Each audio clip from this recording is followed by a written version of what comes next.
Hello everyone, ladies and gentlemen, welcome back to SIMseniors and welcome back to the Group 1 Championship here in Season 5. It's good to be back.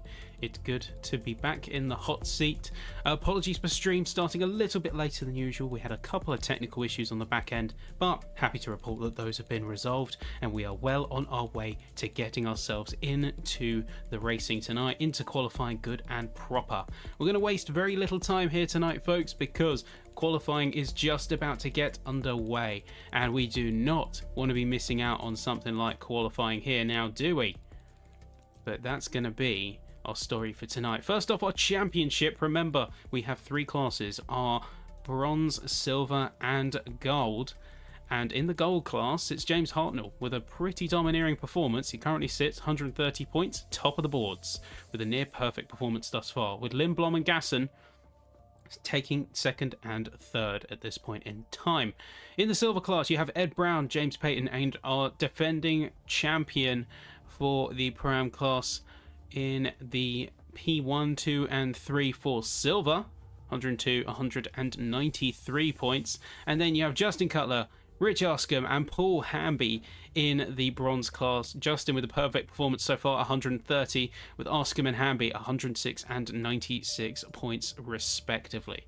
It's going to be a good one tonight, folks, and just as a reminder, if you haven't been with us before, definitely follow and check us out on all of our main faces. So we've got YouTube here, we've got a Facebook, and we've got a Discord, and you will want to be in there if you want to keep an eye on all of the great action we're going to be seeing tonight. No time to waste, however, because it is quali, and I'll let everyone get onto their outlap nice and breezy. It's going to be fun, it's going to be good. Imola, very unique challenge, but we'll get right there very soon. Let's do this.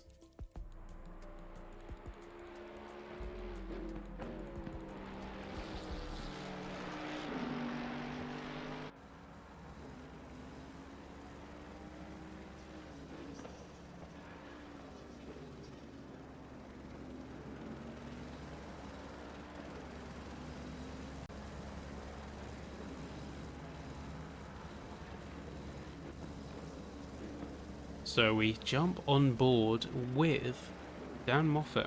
And Moffat is in an interesting position. He currently sits himself squarely in the middle of the championship. He's in P4 right now. He has got a 15-point penalty from infractions earlier in the championship.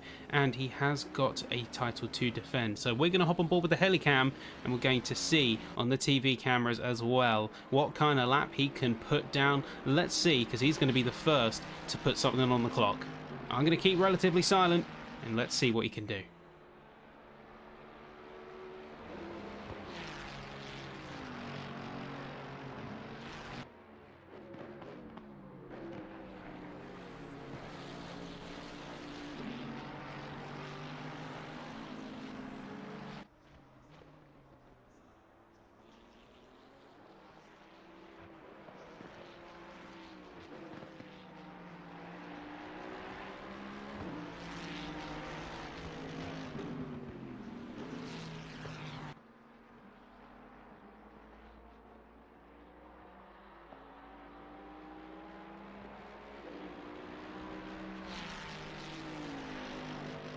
Still seem to be experiencing a little bit of technical issues on the back end, folks. I can only apologise for that, but you will hear me intermittently chip in as we're trying to get things resolved. Hopefully my mic is sounding okay, and we're going to see what we can get out of these couple of laps here.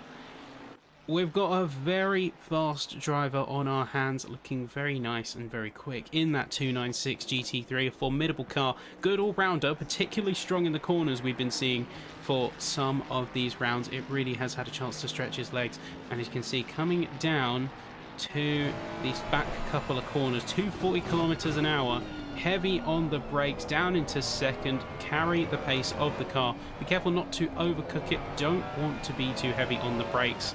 And a very nice exit here is going to see him get himself onto the timing boards. What's the initial benchmark going to be from Moffat, who is going to usurp him? 141.617. That is your initial benchmark time. You've got a few more coming through. Lenatus and McNair. That's going to be the next couple of times coming across the board. Dave Marsh is going to be coming through and setting a new benchmark, 40.950. Very nicely done from the Porsche there. Can anyone make a challenge? Justin Cutler now. He's going to be crossing the line very shortly, and he's going to go P5 at the moment with a 41.917, as you have got Engdahl as well in sort of sneaking in through all of that, and Lindblom with a 40.4. Excellent stuff from some of these drivers.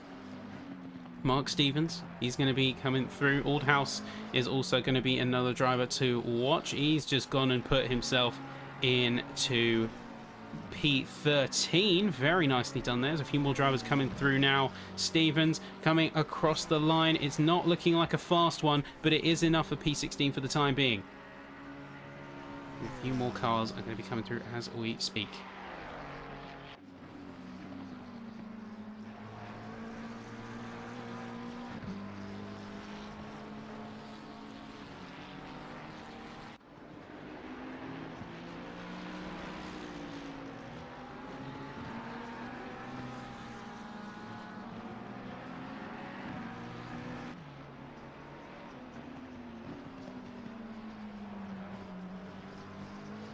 As we come through to the next sector of qualifying, we have 33 cars on track tonight, and 30 of them have already set times, and good times at that. We jump onto the timing boards. We see Lindblom with a 40.437.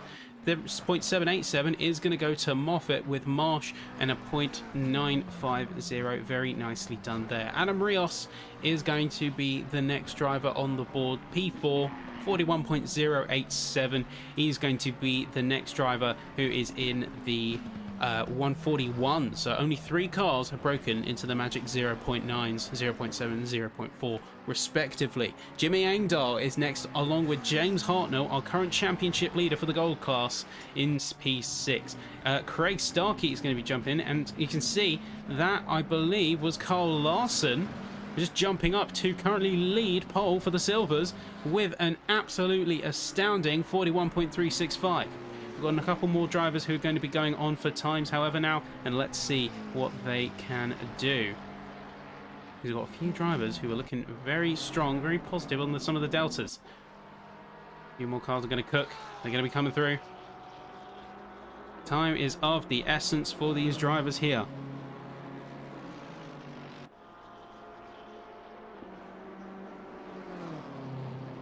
Let's see, Pedro Serrano, P20, very nicely done from him here. And we're going to see a few more drivers going for runs. Visharek, unfortunately, he's down on the Delta. He's not going to be getting himself. We're down to 32 cars, as we have just seen one drop out. Colin McNair is going to be the last one to put a timing on the board. He's in the silver class, and he is in that McLaren, looking very bright and beautiful in that Iron Brew livery. Let's see what he can do. Coming up to the line now, he is going to be on a decent run here, and it is enough for P9. Very nice there from the league owner. Amazing stuff. Justin Cutler, leader of the bronze class. Let's see what he can do.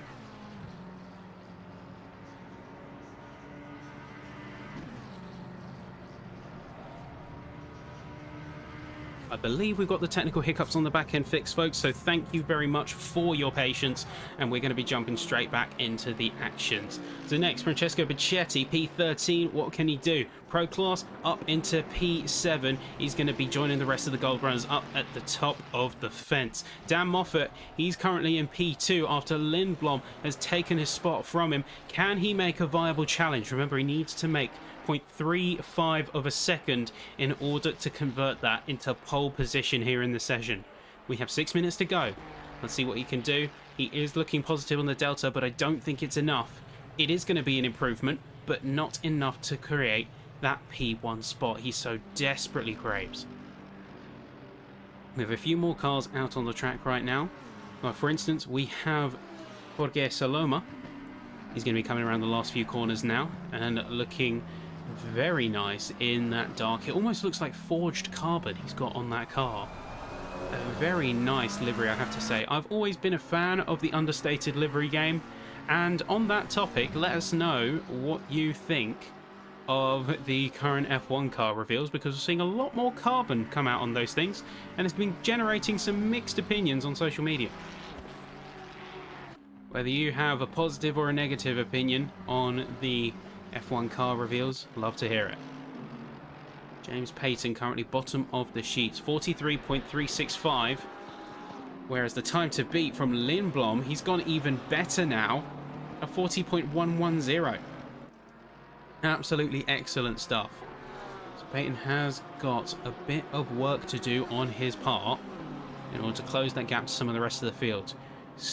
Looking like a better run, but 43.182 is not going to see him make any positions today. We have a few more cars who are on good runs, but unfortunately have seen some invalidations, so we can't count those in. Gary Barham, he's going to be coming through, but unfortunately is not going to be coming away with a improved position. He currently sits P25 for now.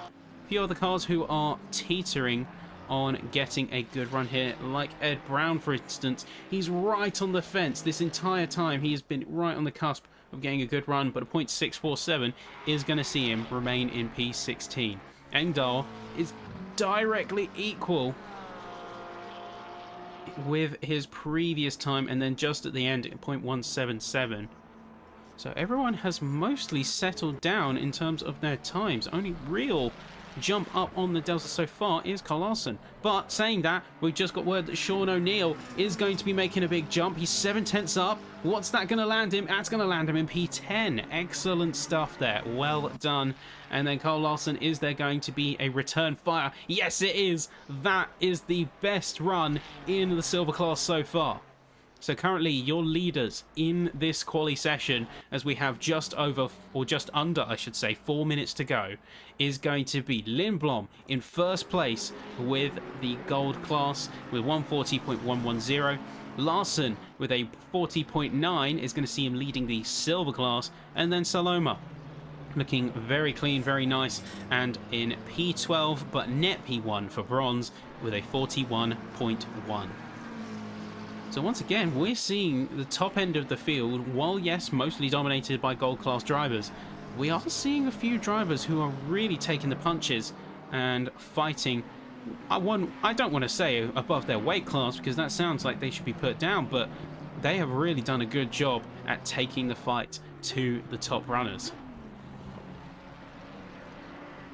And do a good job, they continue to, as we look around the field, and we can see Ed Brown is going to be making an improvement. He's going to be jumping up into P15. Very nicely done. That's a couple of places in his corner. And those little increments are what gets you the good time. The consistency also does speak volumes. You have Andy Aldhouse as well, who is going to be pushing hard and pushing himself to try and improve on his time. Remember, 42.8 current. And if he wants to get anywhere near the majority of the silver runners, he needs to cut that down by at least a second. Looks like he's going to be able to convert that, at least currently as things stand, 3/4 of a second faster than his previous. As long as he can train that into the next few corners, he can potentially see himself make a big hop up the order. 32 right now, 42.0 to beat. And he's going to be a 41.9. That's going to put him up in P25. along with the majority of silver. It's a very nice run.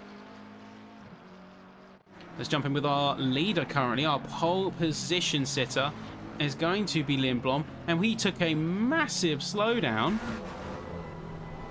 A massive slowdown indeed. He's going to see himself dip off, and I think he's going to be setting himself up for an ideal lap here. So I'm going to be silent for a little second as we just watch this beautiful lap in motion that's about to come into form.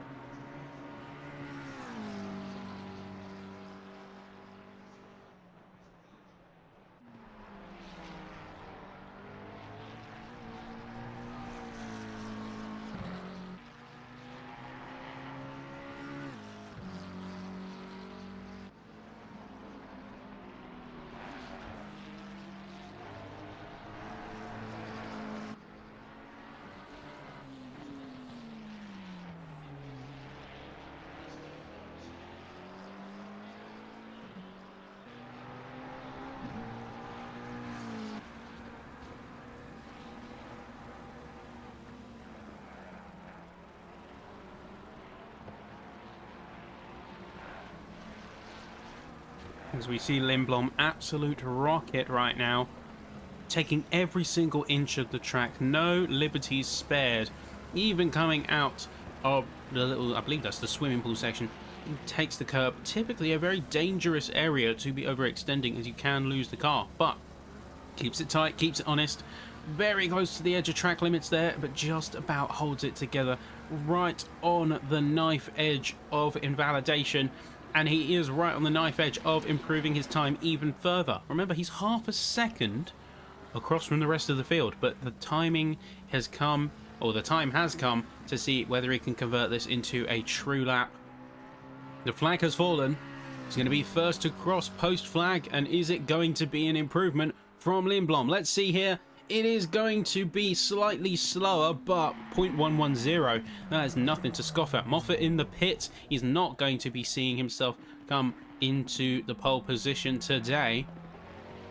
A lot more drivers are in the pits as well. A couple of them are seeing improvements. Ed Brown, P15 right now, jumps up to P10. Very nicely done, as well as a few other cars. So Colin McNair is going to be currently in P17. Hartnell's going to cross the line as well, just a little bit further up, and we're going to see him jump up to P3. Excellently done. And let's see what McNair does. Looking very good on his timing board, and he is going to be jumping up into P8. He's going to join Larson, P2 in silver. Excellent stuff. Gasson not making a positive move. Lee Smart looking a little bit shaky coming out of that corner. Big snap on the rear. He has lost himself a fair bit of time, but is still looking good on deltas, so he could still potentially get a position. He's only 0.12 behind his next driver in Gasson up ahead, so he can still get P16. He just needs to nail this last section. Can he do it? That is the question. Basically a 10.5 to beat, and it is not going to be enough this time. He does close the gap to a 10th, but it is just not close enough, sadly. So there you go. That is it, with Lindblom leading and taking the flag and taking pole position here in Imola, with Larson coming in leading silver and Saloma leading bronze. Excellent stuff from all of these drivers, and you can see the rest of the timing sheet as we jump down to the bottom end here, with Bywater not making it in through to complete a time. Just trying to track down who left the session, as I'm not seeing who it is currently. I'm not seeing who's left the session.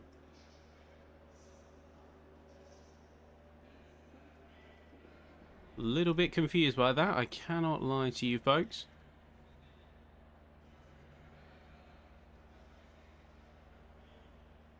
Either way, there is no skin off my nose. Oh, looks like Hartnell's not coming up on my timing board at all.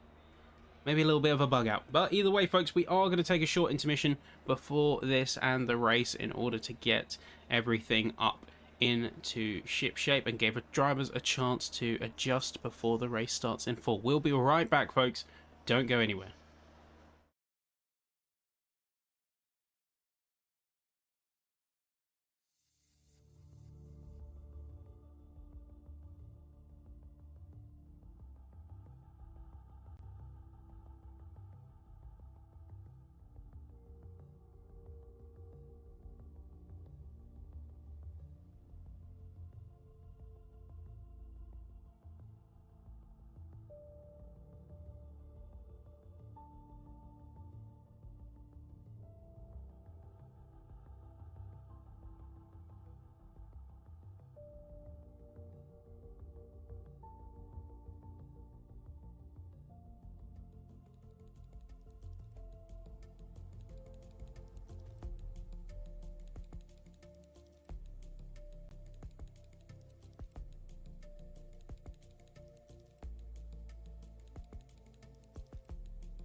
Alright folks, we are back and thank you for your patience once again. Now before we jump into the session good and proper, this is a reminder of how we run, how we roll tonight. And how we roll tonight is we have just had a qualifying, we've just seen drivers take their positions in the grid and we'll be jumping trackside with you very soon. But we have a 60-minute race, we have a mandatory pit stop, and that is for fuel, but tyres are also optional. Will cost you about 10 seconds in the pits, but depending on the track, it could be a vital gamble that pays off. We come to Imola tonight, and with nearly 5 kilometers and 22 corners, it is an absolute corker of a track steeped in racing history. 3 classes, bronze, silver, and gold, and we have them denoted by the white numbers, the grey numbers, and the red numbers for gold, silver, and bronze, respectively. But no time for that now, because we are on the outlap here. We're about to go racing. Just seen in the chat, unfortunate James Hartnell, currently championship leader, got kicked from the server. And I've just been informed to say tyres only cost 5 seconds, so that's an error on my part. But there we go, we're about to go trackside for the outlap of Imola. 60 minutes of hardcore racing, let's get it. Let's see what these drivers can do.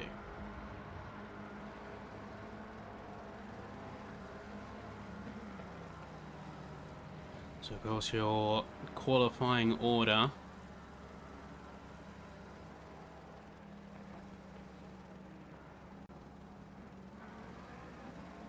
You see Lindblom taking the lead, Larson leading for silver, Saloma leading for bronze.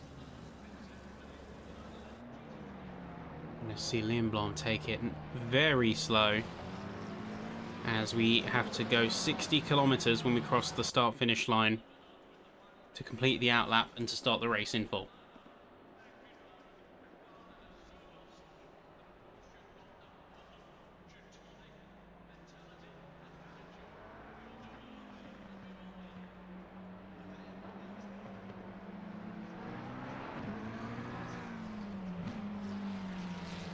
I'm very excited to see what can come of these drivers tonight. I'm looking forward as to what we will see. Hopefully not much chaos, but a lot of hard, fair racing. You can get a lot of overtakes in a lot of sections of this track, so it's quite exciting for what these racers can do.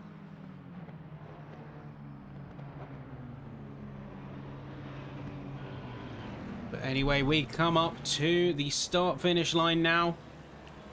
It is 60 kilometers an hour, double file. Imola slows down to let Moffat come alongside. We're going to jump the camera on with Marsh, I think, as that's going to get a little bit of a view of the drivers behind our two leaders also.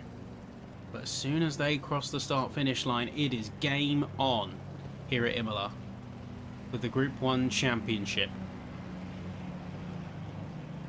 Championship protagonists looking to really take some names and take it home here today. Rounding the corner.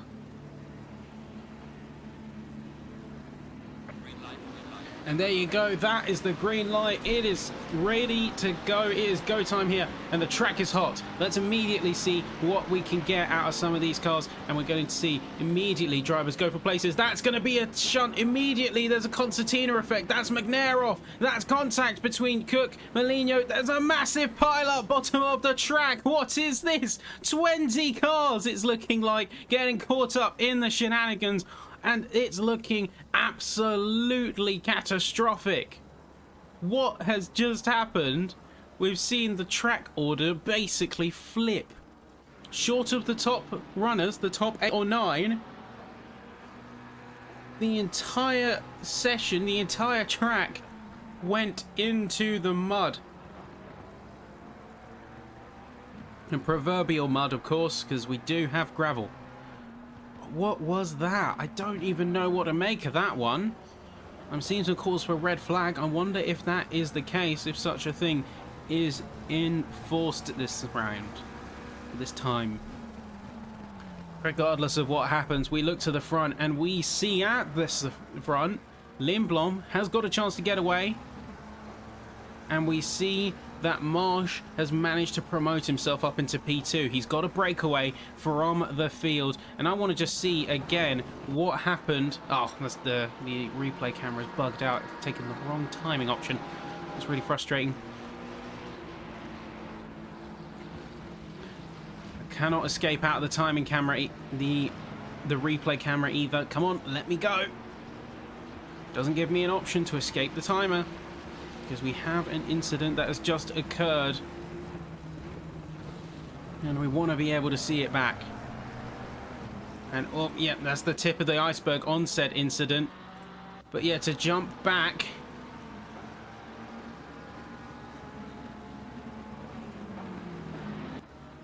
that is Lenatus along with a couple of other cars just spinning and losing the car here. Unfortunately, the replay camera decided to have a bit of a fritz out on me, so I apologize for missing that one.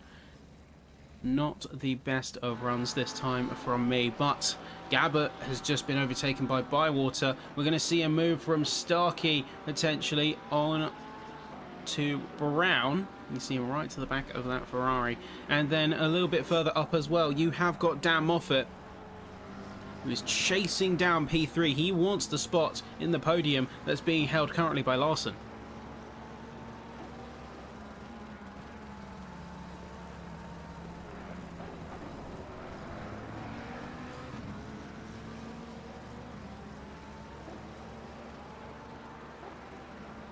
I can see a few drivers in the chat quick to declare they are not part of this race, and honestly, I think after that early carnage, I wouldn't be surprised people taking the stance that actually, yeah, maybe I should have missed this one, but we have still got drivers duking it out neck and neck up and down the track. They continue to fight and continue to press on. Moffat, a little bit of a blunder there. He's going to go into the pits basically immediately.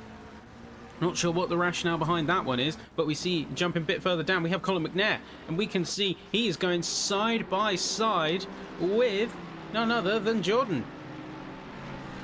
Those two are going to be taking the fight to one another. And we are going to see a little bit of a positional trade come in. But Jordan could be looking for a little bit of recourse there. As you can see him tucked to the inside there. Seeing if he can get a little bit of a measure. Oh, that is going to be Sean O'Neill. He is off. Wonder what happened to him there. Let's see just what happened. We can take the board with the helicam.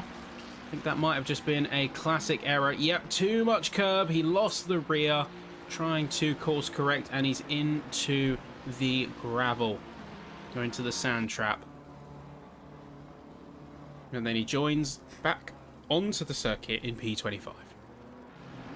John McNair has dropped down a couple of places, but he is looking to try and go for a challenge. He's trying to get the place back from Aldhouse. Can't quite make it happen. The move isn't really materializing for him at this point in time. Someone who is doing very well out of all this is, well, two drivers, really. It's Larson, who has got himself P3 and completely surrounded by silver drivers. And then Saloma, who is leading for bronze. Our typical protagonist, Justin Cutler, he's in dead last, P28. He is out of this run unless something meteoric happens. He's been put straight down to the bottom of the runnings, and he's not going to be happy.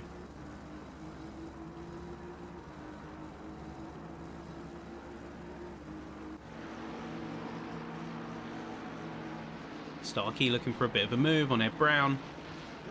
He's looking very much... well, he's looking a little bit hesitant, I'd actually say, because he has the proximity to go for a move.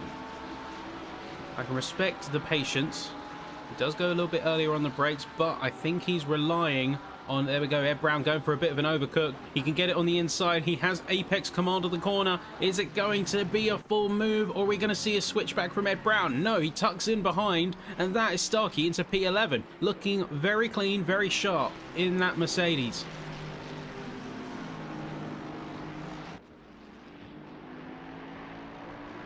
A very nice move from him there.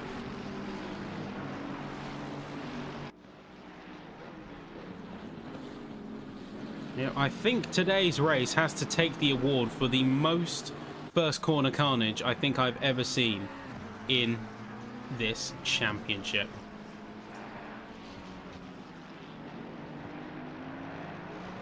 But now that we're back on the straight and narrow, we have a great race panning out as we see Colin McNair go for a move on to Ed Brown. Ed's seemingly lost his momentum, and momentum is such a powerful thing, not just on the physical sense, but in the mental. Once you lose that initial drive and that push to be the fastest, and I'm not saying he's given up by any stretch of the imagination, but once you start losing places, it's easy to keep losing them. Either way, you keep moving. You keep pushing forward. You regain your stance. And let's see what the other drivers can do, given the current scenario. Bywater trying to get a move on Jordan. He does get the move initially, but really takes too much speed through the chicane. He is going to rejoin through the sand and lose a lot of places in the process. Nearly blocks. I believe that was Gabbert. No, that was Payton there. He's trying to go for a move on Gabbert. And he almost got completely blocked there.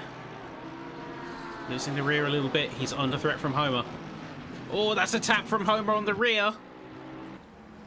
And he's going to be right on the inside wall. Homer slows down to try and yield the position. Ends up getting bumped in the back by Bichetti. So, I don't know. Homer continues to remain stopped. No, he's out of the race entirely. He quit out. So that is not only Homer relinquishing the position, he's relinquished his whole race run.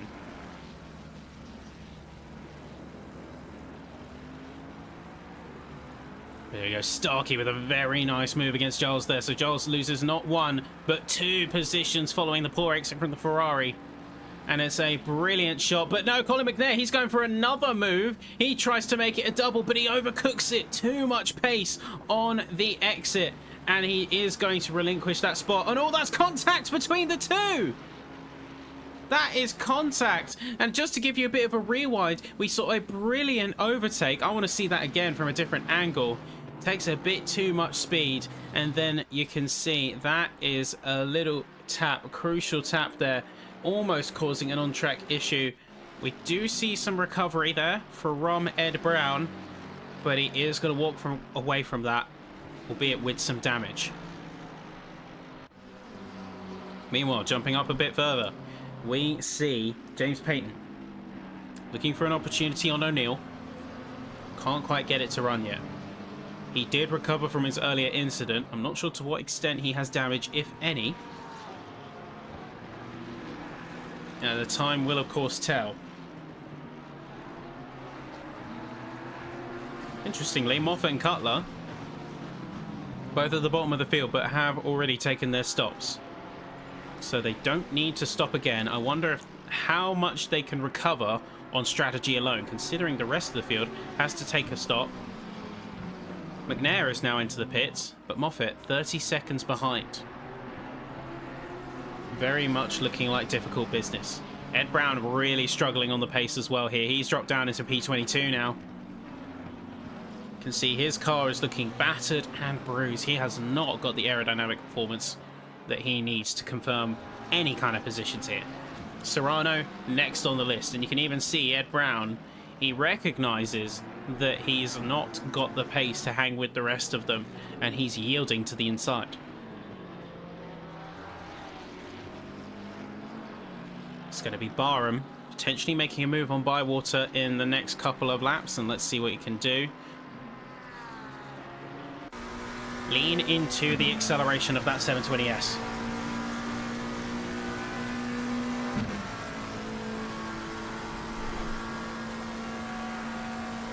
Barham's Macca. I love to see it. What a name. I've got to say, what a name indeed, as far as team designation goes. Excellent stuff. We look to the top 10. We can see Lee Smart as well, looking for an attempt on Saloma.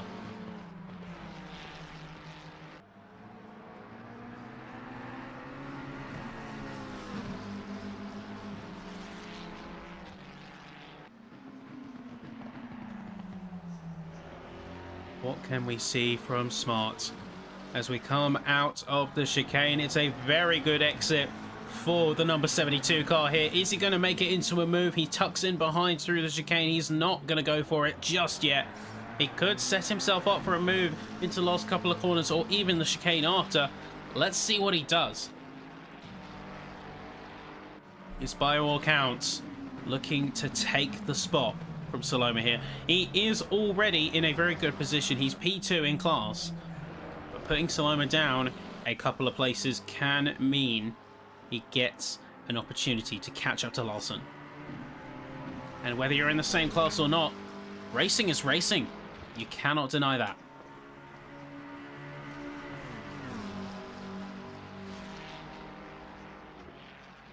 Very nicely here from Smart. A little bit sketchy through the chicane. I did see a bit of rear slip there. Keep in mind, in the back, you can just see that's Reed. And Reed, Damien Reed, the one and only, is keeping an eye on this battle. Whatever happens between these two, Reed can be there to capitalize. And if he's there to capitalize, he can potentially get 2 free positions if these two mess each other's race up. Down at the bottom, Pedro Serrano, he's losing time. I'm not sure what's happened to him here, but he's lost time in a pretty big way as Stevens is getting away from him quite substantially. And Bywater as well is looking to get an attempt on P15. So let's see where this goes.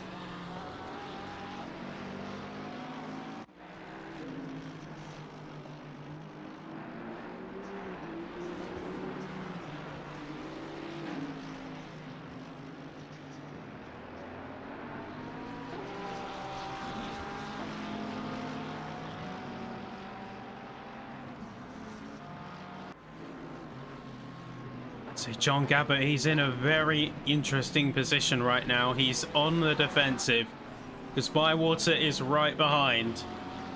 We keep an eye on this Porsche because he is the car to beat for a lot of these cars. And you can see the queue that's starting to form up behind him.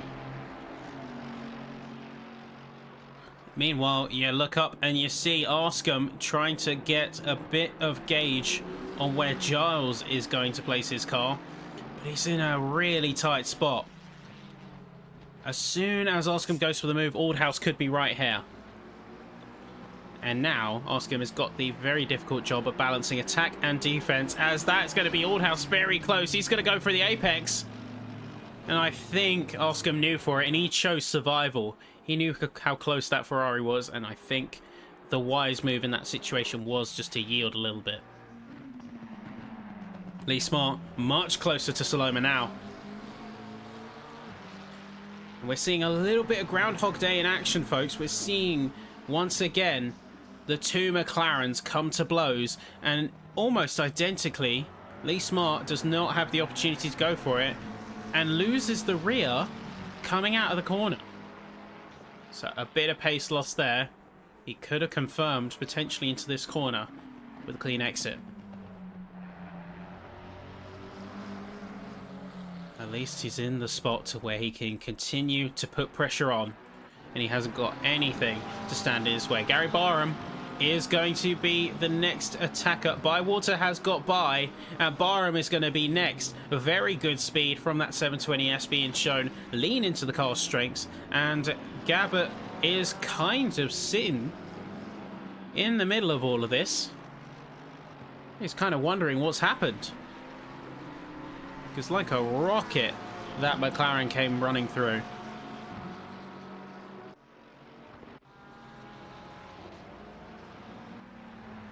And oh, as we come back onto Lee Smart, that is a big slide. He just about catches it and puts it on the grass. He does not put it into another car or the wall. So good save from him there. But that incident has put him down into P9. And that is going to see any hopes of catching up to Larson dashed for the time being. Unfortunate to see.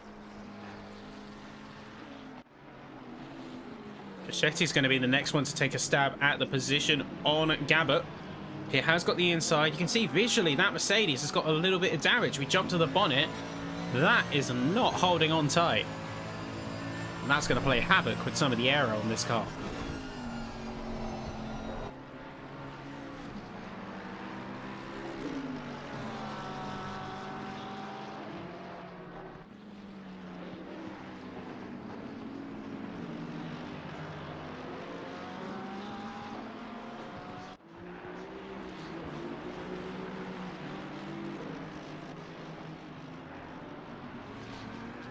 Where does he land now? Bichetti. Gabbett drops another position. I wonder if there's a car issue he's having, because he seems to be dropping like a stone. Richard Cook could potentially go for a move as we see some puffs of sand, and I believe that is Adam Rios just a bit further up. As it stands though, Lindblom completely in a league of his own. 12.3 seconds clear of Marsh, who himself is 2.5 seconds clear of the likes of Larson. You can see Colin there a lap behind, but on track, still trying to put in his best laps.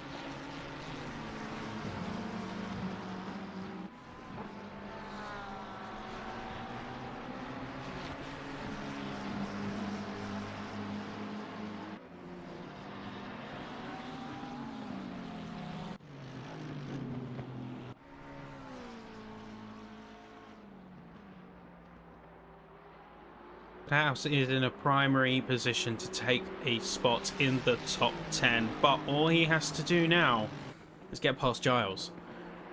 Giles is in a bit of a tough spot himself because he has got 8.3 seconds to make up before he can catch up to Lee Smart.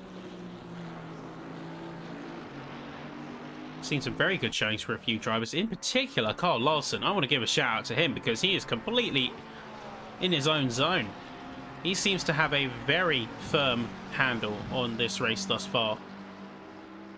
And being in the same team as Lindblom has certainly been a help. But here we go. Andy Aldhouse looking for a move potentially. Doesn't go for it, as that is going to be Giles defensive on the inside of the corner. We jump onto the bonnet cam. Let's see what he can do from this position.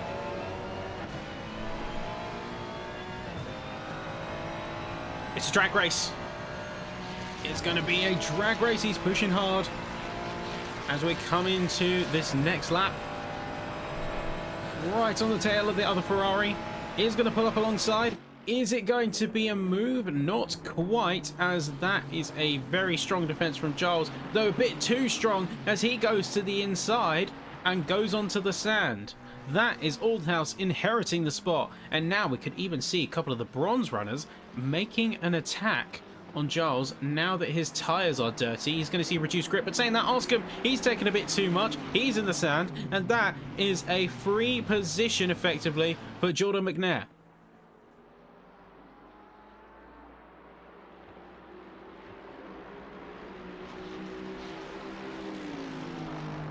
New positions chopping and changing around the field.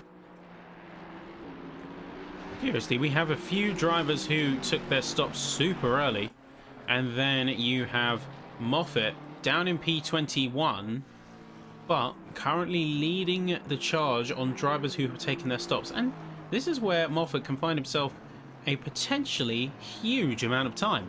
He hasn't got any traffic to contest with. All that he's really contesting with is a bit more weight in his car from fueling up to get himself to the end of the race here. That's his only real challenge at this point in time. But otherwise, he can put in clean laps, he can do it relatively in his own lane, and he hasn't got much in the way of any traffic to navigate. Let's see how that pans out for him. As we see Cook head into the pits, next driver to do so, and Jordan McNair very close to the back of Giles. He's going to be going for a P11 shot. Let's see if he makes it through the start finish straight here. Goes quick snapping to the inside, takes the inside curb even. He wants that position, he wants it bad. He's going full depth to the left, bit too much on the curb. I think he has damaged his exit speed, but no, he has the run. And very nicely done from McNair, is going to see a position being taken. That Mercedes looking mighty fast. And we see a gaggle of cars following behind. Let's jump aboard with Bywater as he is in the middle of this pack. And he's about to get stuck in, I think, in a very big way. Keeping an eye on the back of that Vantage. The number 76 car of Askham isn't in his class, but he is very much a threat on the horizon. He needs to take out. If he wants to start climbing in class positions, given his current P6. And he's coming up to the P3 runner of the bronze class.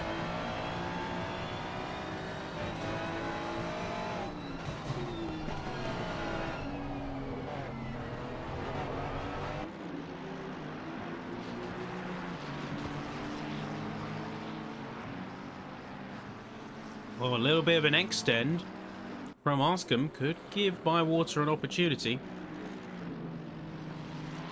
The SS Strontium looking mighty strong right about now. Adam Rios, next driver into the pits. He's going to be seeing himself slot firmly down into the rest of the field. And Bywater is going to have a bit of contact with Barham in the pit lane as they both come in also. Gabbert is pushing. He had lost a lot of positions, but he has still got an opportunity here. Bichetti is going to also be coming in on this run. As we get closer to the halfway point of the race, I'm very curious to see how some of the pit windows line up. Could see a bit of a fight happening between Peyton and Gabbert here. That is going to be Peyton taking the move very definitively. Gabbert down into P14. A couple of drivers now coming out of the pits. Engdahl, curiously enough, is one that I want to keep an eye on, as he is currently looking to pass Larson and join Marshall Lindblom in the podium spots.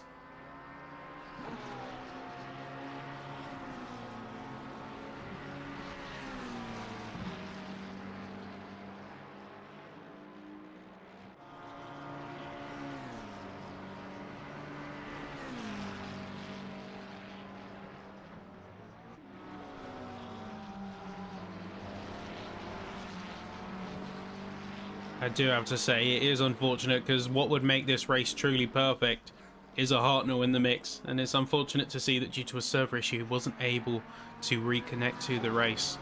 I do feel for you, man. I see you in the chat. Sending my love. Let's see how the rest of the field is currently faring. A quick update on your timing board before we get stuck in with this battle that's about to take place. Lindblom, Marsh and Larson lead on board with Engdahl right now as he's potentially posing a move on the 619 car. And then Saloma leads the bronze class with Larson up in P3 and Net P1. You've got Reed, Smart, Aldhouse, McNair, Arscombe making up the top 10 before O'Neill, Payton, Gabbett, Giles, Stevens, Moffat, Rios, Cook, Starkey and Barham taking that to P11 through 20. But let's see how these two do. As you can see, the patience is wearing a little bit thin. It's kind of emphasized in their driving, how they take a bit too much curb, how they try to power out and push. They're both really getting on each other's bumpers. Giles is going to be the next one in the pits now. A couple more drivers are pretty sure soon to be the same. A little bit of a snap on the rear from Engdahl. Doesn't quite get the exit he wanted.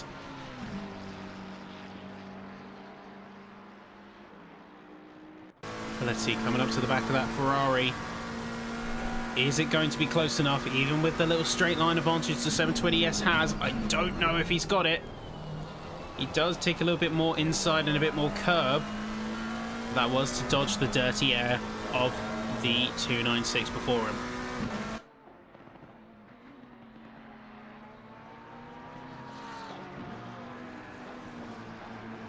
We'll see a little bit of a swap down below as Giles is going to rejoin the track, but he's going to rejoin behind Craig Starkey. So Starkey right now, out of the drivers who have pitted, leads silver, with O'Neill coming in next. Looking like a spicy battle that's going to kick off. Damien Reed next on Jorge Saloma. Could be another battle to watch.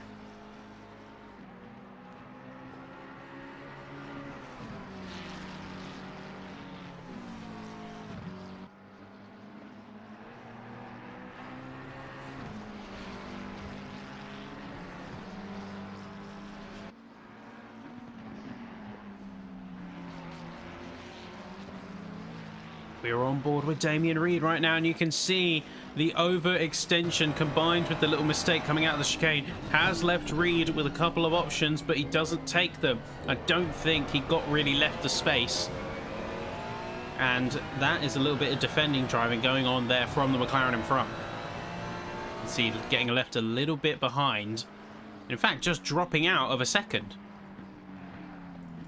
Meanwhile, back up front, P4 and P3 are about to come to blows because Engdahl has had enough. He's going for the move on the inside of Larson. He has got it, but can he confirm it? Bit too much on the curbs. He is going to see Larson potentially get the exit speed out of here.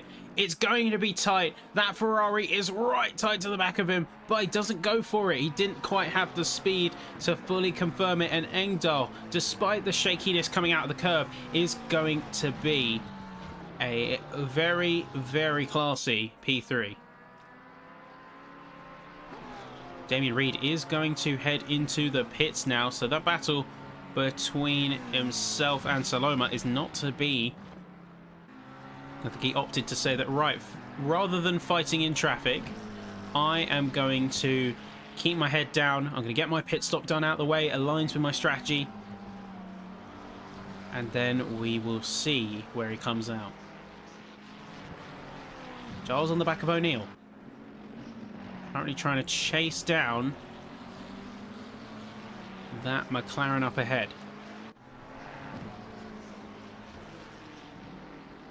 Very curious as to where Damien Reed is going to come out onto the track.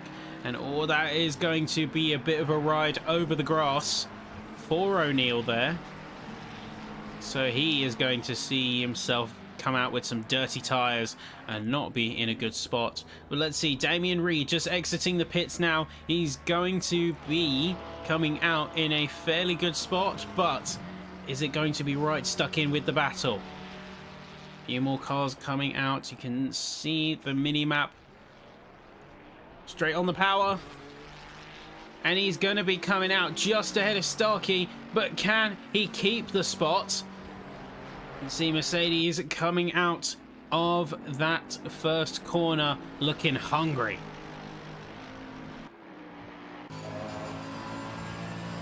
Needs to go full push.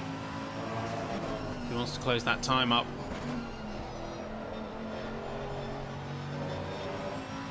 Looking nice and sunny here on track, at least very slight crosswind.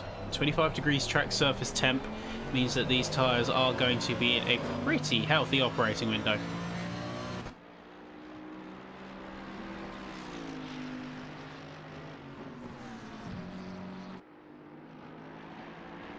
I'm looking at the rest of the timing in the trades. Something that I've quickly noticed is that if you look at some of the timings here, Dan Moffat is currently the furthest ahead out of the gold class runners, and aside from Lindblom, that's my mistake. I thought he hadn't taken his stop yet, but Moffat is still doing very well and is 7 seconds ahead of Adam Rios, which I think was his main rival on the track. So doing very well here for himself, I have to say. That undercut has worked quite well in his favour. Craig Starkey remains close, tight to the back of Damien Reed. Going to be pushing hard. He's going to be going for it, potentially in the next couple of laps or so. We've just crossed the halfway mark. We're coming onto a little bit of on-track traffic. Careful of the car ahead. That is Jordan McNair.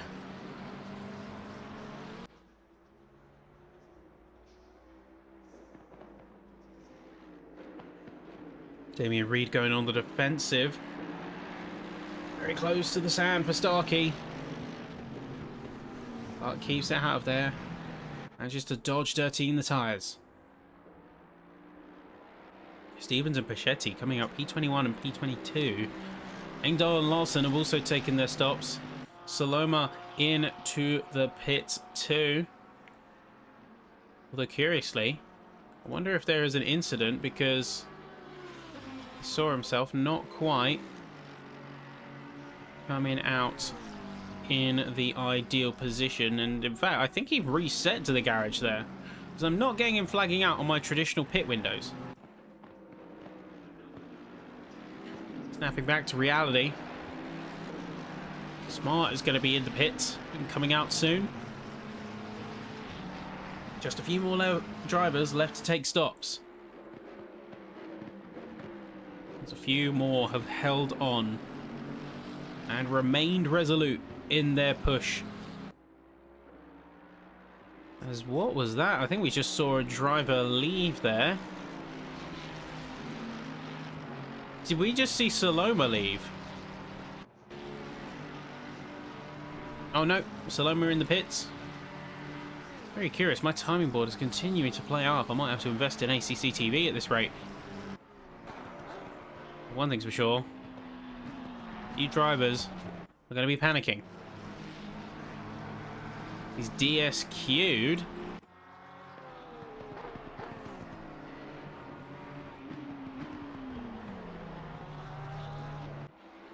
Oh lordy. Now I'm watching this here. In all of this fighting. Oh, big snap from the rear from Starkey. But look at this fight that's going on. Down, battle for P12. McNair, Reed, Starkey. As Reed is fighting Starkey, McNair is having a chance to get away, but is he going to capitalise fully on it? Let's see. And Reed isn't quite close enough to cause any meaningful aero wash effect on the Mercedes ahead of him. But it is still a present threat that needs to be dealt with. You can see not an ideal line through the chicane there, but prioritises consistency. So Reed is having none of it. Reed got the better exit out of the chicane, and not only Reed but Starkey, they're both going to be taking the shot and taking the position right off of the bronze class driver.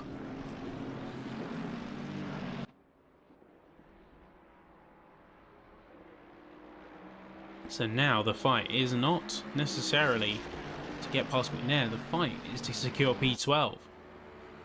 And these drivers both have got a bit of stakes in this one. Oldhouse coming out of the pits. He's going to be coming out P15 just ahead of Barham behind him. Going to have to put a little bit of work into the tyres. And he's going to be working himself. As that is going to be Barham coming alongside. Very nicely done there from the McLaren.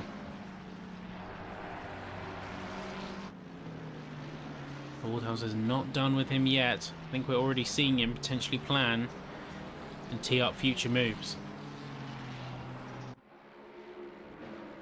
Damien Reed continues to be the focus, as Craig Starkey doing very well so far. And Peyton is in the pits, one of the last silver drivers to do so, along with Gabba. And now this finally brings us up to even keel, with all of our cars on this track tonight having taken their pit stops at the 25-minute mark.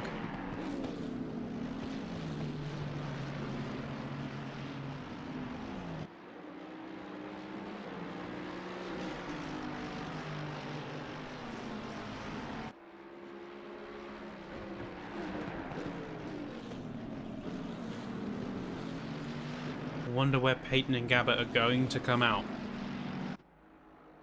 They both sit idle in the pits. There you go. Peyton is going to be first out. Gabbett just behind. Surge of cars coming through. I believe they're going to be coming out just behind the massive queue of cars that are coming down the start finish straight you see here. Peyton exits the pit, P17, but are they going to be able to hold on to that, because Bywater is coming in very hot? Yes, he is. P17 is going to be the rejoin position, and then Starkey up in P10 right now, could be getting himself into the single digits. Let's see what these drivers can cook. And we saw a bit of an off. I believe that was from Oldhouse. Let's see if we can get a bit of a replay of what just happened there. So we go onto the helicam. We can see he goes for the move. Big jump across the curb, straight into the sand. And he yields the position basically for free to Giles, offing of that mistake. So unfortunate for him there. He has managed to recover his pace, and he still keeps within a second of Giles, but it's not looking good. Meanwhile, John McNair on Craig Starkey, about a second behind Reed. Starkey hasn't got a massive stake in the fight anymore, but saying that, he is keeping it clean. Enough time passes, or enough infractions made, and Reed could see a penalty being slapped on, as are many other drivers who have taken the chicane a bit too wide, or maybe taken things too narrow.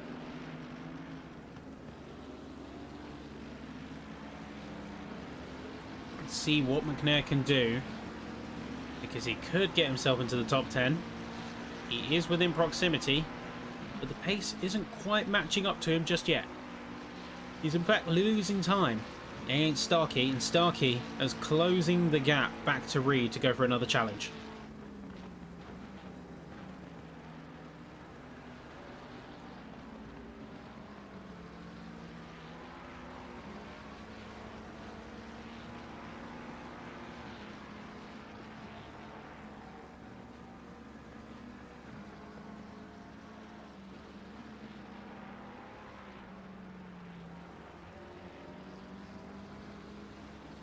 A little bit of a tap in the sand there for Starkey. McNair continues to push. Meanwhile, we'll look up Moffat, 2.2 seconds behind Engdahl, but has done a good job for himself, considering where he is right now. P4 in the standings.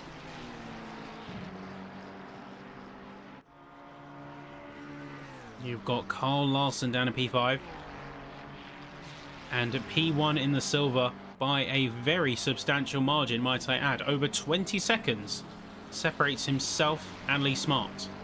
So despite everything that you could have said about gold versus silver versus bronze, we do often see one or two drivers really take the fight to the top. And that is no more evident here than right now with Larson and Jordan McNair. Starkey could be going for a move on Reed this run. Let's see what he does. Reed immediately anticipates it, goes as far to the inside as he can. He's going full defense on the apex, but that is going to be the Mercedes alongside. Take a little bit more of the brakes and taking a bit more aggression as that Ferrari fends off P9. He wants that position. He's not going to let anyone take it so easily. Certainly not without a fight.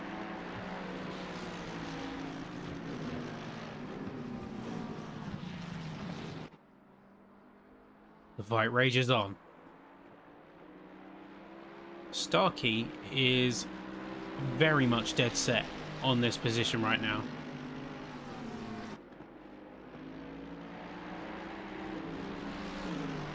He wants this position and he wants it very badly.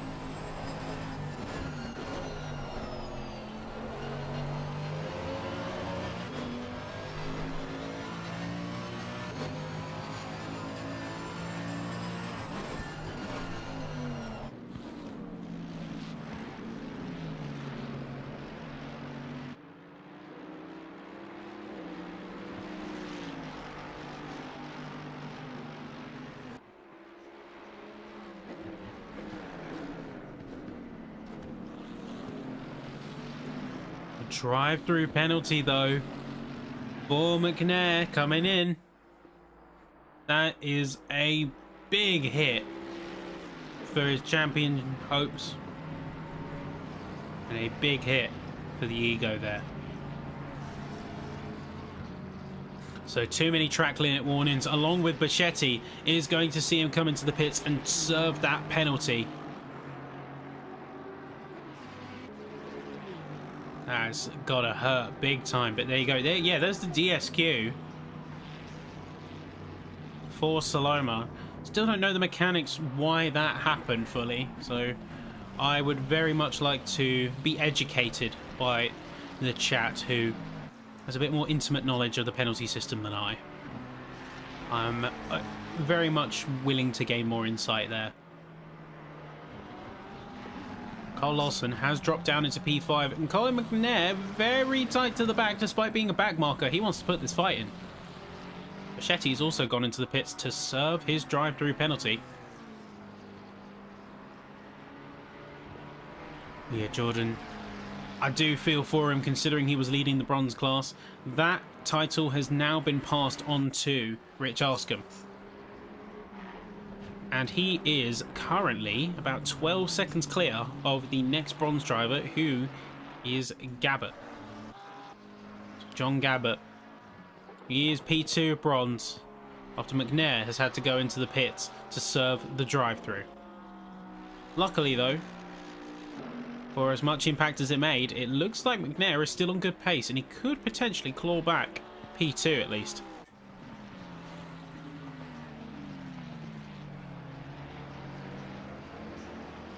Richard Cook could be a driver to keep an eye on, but you can see just up ahead Larson has dropped off a lot of pace to Dan Moffat.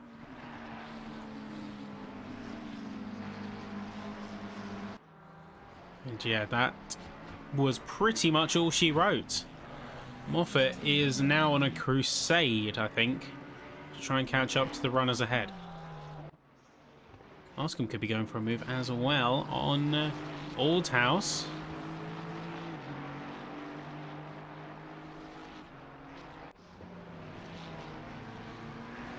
You see 25 cars remain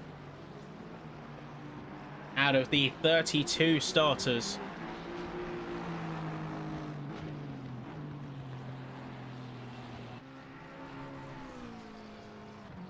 And we have just 16 minutes left to go.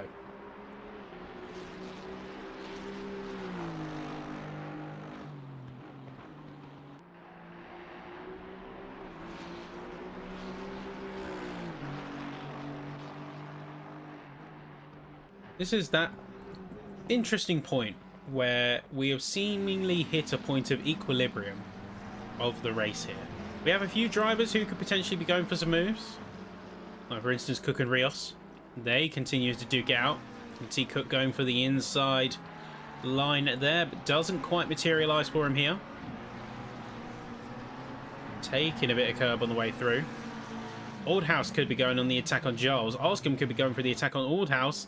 And oh, we just jump in and we see that is Oldhouse completely sliding to the side. Let's see the lead up, but let's see what happened there. So fairly normal up until this point. But then, oh, big kick as the curb comes up out of the grass. Does manage to save it, but yeah, brutal punishment for dipping a bit too much onto the sidelines. And just as we say that, Adam Rios has had a bit of an off, and let's see what's happened there. He's just taken, I believe, either contact or too much speed coming over the crest of the hill. And nearly, oh, that was way too close for comfort. He nearly completely took out Pedro Serrano with an unsafe rejoin. I clenched. I can tell you now, folks, I very audibly clenched there. You can probably hear it in my voice. That could have got very ugly. We jump to a bit of a calmer waters. And we can see Craig Starkey currently sitting in P4 for silver. Netting himself his own space. He's 2 seconds behind Reed. He was on the back of him. I think he's yielded a little bit, or potentially he's run himself out of steam to an extent. He can play it fairly conservatively from this point, unless he wants to catch up to Reed and take P3 in class.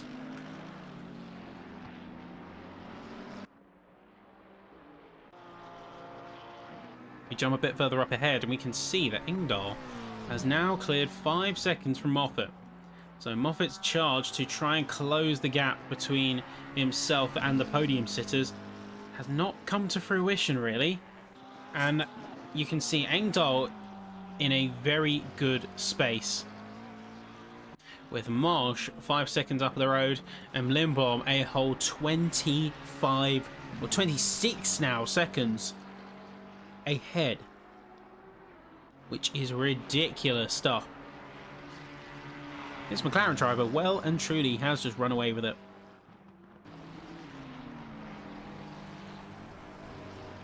I don't want to hedge my bets, but he can even take a drive-through properly. Oh, bit of an off there from Oldhouse. I'd hedge his bets and say that he could take a drive-through penalty and still be ahead. He's certainly got the space for it, and he is running completely in his own lane, undeterred, unfazed. He's got the pace to lock it in, and lock it in he has.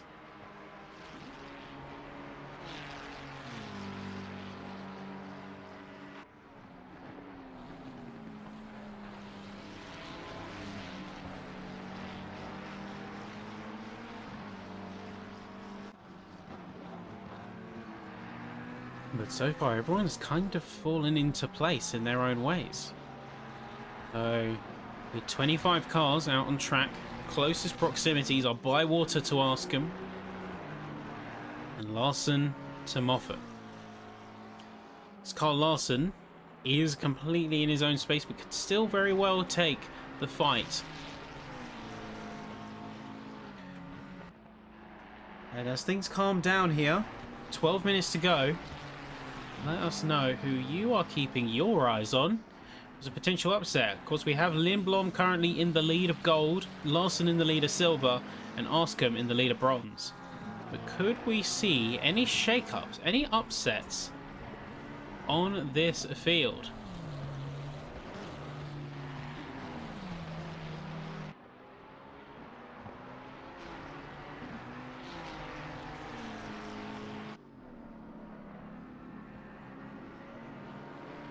The Adam Rios is one that I have personally been looking at, and you can see he has got himself into his own sort of pocket of the track here. He hasn't really got anyone to contend with, but he has been putting in consistent work, consistent laps, and the effort has certainly shown.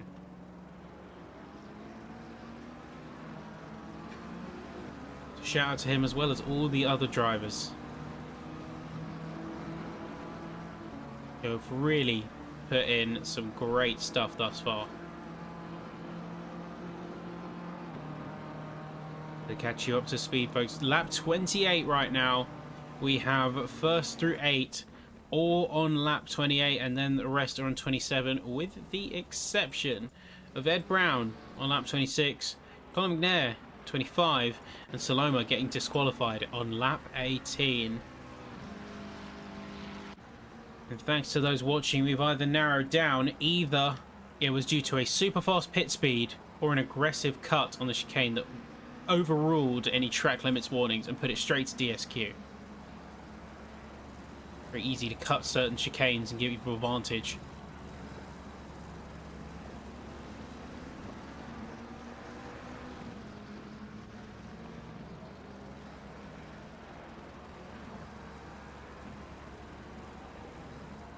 So where do we go with 10 minutes to go, folks? We have seen a bit of a positional trade. That's between Gabbert and McNair. You can see before it was about 0.4 of a second. They seemingly lost the pace off of the back of that Mercedes.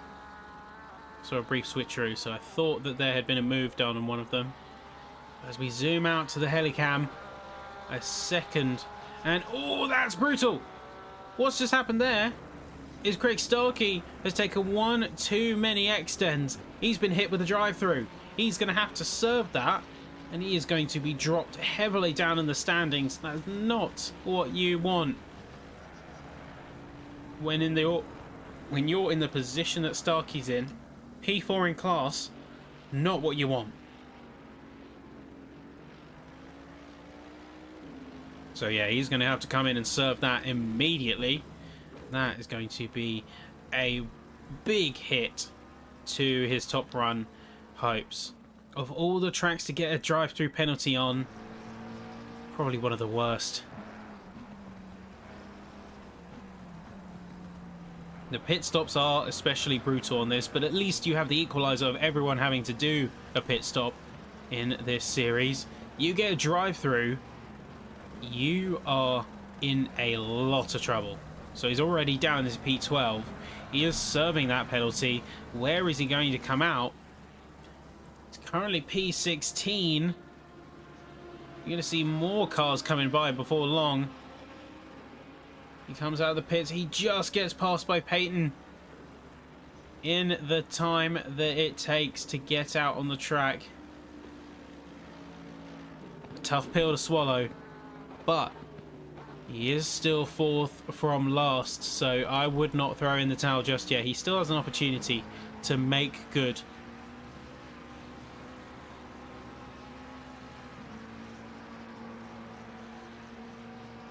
Carl Lawson, interestingly enough, I know we mentioned him, despite being in the silver, he's caught up to Dan Moffat.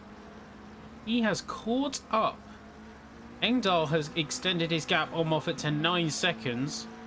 So that Ferrari is looking like a sitting duck in the face of the silver driver right now. The pace has gone. I think that undercut was a bit too aggressive, because now those tyres are surely going to be nothing but threads and binding wire by now. He doesn't have much in the way of options. There's not really a lot of ways that Moffat can defend from this effectively, considering the weakened rubber underneath him. Whereas Larson seems to have a little bit more budget on his hands. He has a bit more pace. He has a bit more to give. And I'm assuming he has less track limit warnings on his books.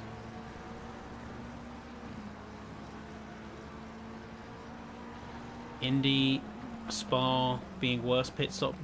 Ah, yeah, the Spa pit lane is absolutely brutal to get a drive-through in. I think it is the worst. Can't say much for Indy. Certainly Spa.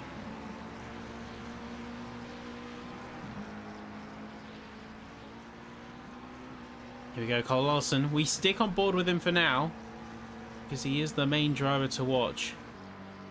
So we could see a bit of a move further down. We'll get to that in the due time. We could see some moves coming.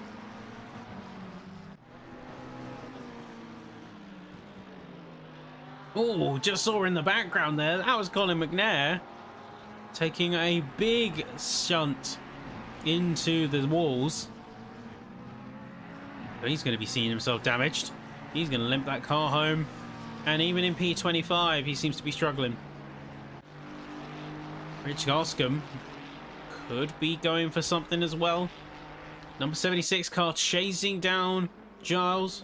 Phil Giles is going to be in a little bit of a pickle.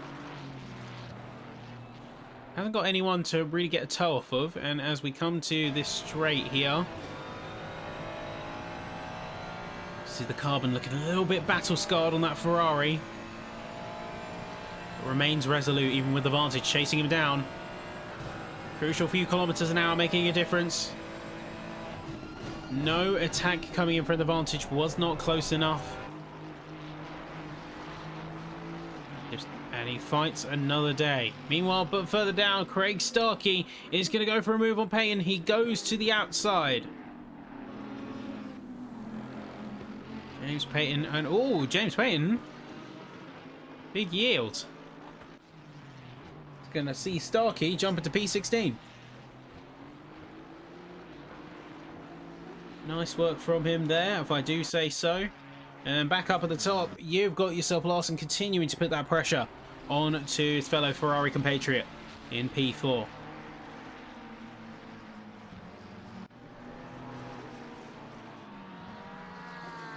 Larson is looking hungry for that spot.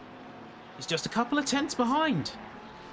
And it's crazy to think he is in silver. He doesn't need to fight, but the spirit of the driver rages on. The spirit of the driver wants to be 1 inch closer to that podium. Just a few more tenths, about half a second splits him in P4 right now. Moffat 10 seconds behind Engdahl now, and Marsh 32 seconds behind Limbon. So a 30-second lead. I know a certain viewer right now can cross that off his bingo card.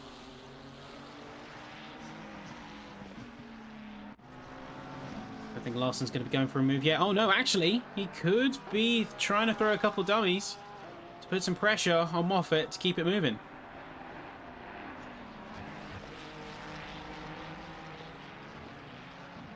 It's wild to think that some of these drivers have been putting in their A game lap in, lap out, and whether you're caught in the lap 1 incident or not, just finishing the race in this circumstance is very much an achievement and one thing to be very proud of. Lawson isn't quite close enough yet. Moffat is doing just enough of a job to keep the silver driver at bay.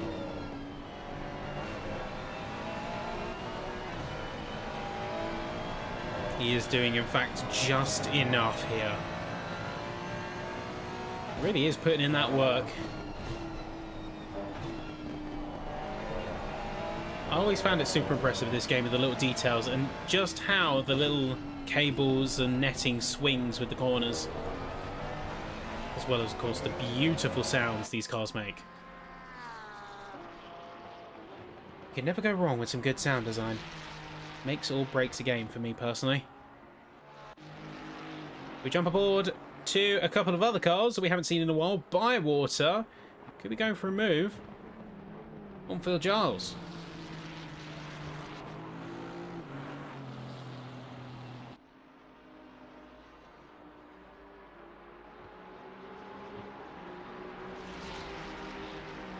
Let's see what we can do. Let's see what the push is coming from Bywater. He goes straight to the inside before Giles can make a defensive move and goes to the inside himself. Bywater's already there, very deep into the inside corner, and he's going to be taking a bit too much. He's going to go onto the sand. He's going to rejoin the circuit behind Giles once again, and potentially in the crosshairs of Aldhouse. If he can close that gap, he's going to have some dirty tyres. Meanwhile, we've just seen Larson get past Moffat, but not on terms of track. Moffat's headed into the pits. What we're going to see a bit of a retirement or just damage.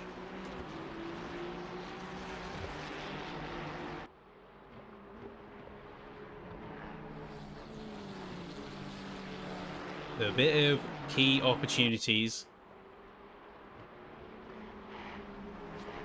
Danny didn't have enough fuel. Oh, geez, that's not looking good for him there, is it? Not enough fuel. And that's going to see him drop not only to Larson, but to Cook, Rios, and Smart, with Reed coming through as well.